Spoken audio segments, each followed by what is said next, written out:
Making circular grid in Blender. Quick disclaimer, you need to follow this guide carefully, because skipping a step will affect your final result.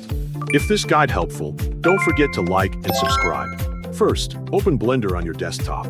Press A to select everything in the scene, then press X to delete all selected objects. Next, press Shift and A, open the mesh section, and add a plane to your project. Resize the plane to your desired size. Press Tab to enter edit mode.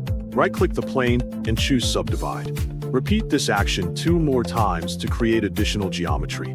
Press numpad 7 to switch to the top view. Select all the vertices except the outer ones. Press Ctrl, Shift, and B to bevel them. Move your mouse to adjust the bevel size. Then use the mouse wheel to increase the segments until the shape becomes circular. Open the bevel menu at the bottom and set the shape as needed. Press 3 to switch to face selection mode. Then select all the faces inside one circle. Next, hold Shift and G to choose perimeter to select every circle you created. Press X and choose faces to delete all the selected faces.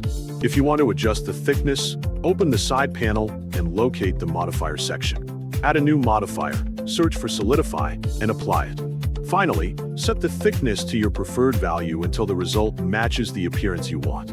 Work carefully during every step so your mesh stays clean and organized. If a selection seems incorrect, undo the action and repeat it before moving forward.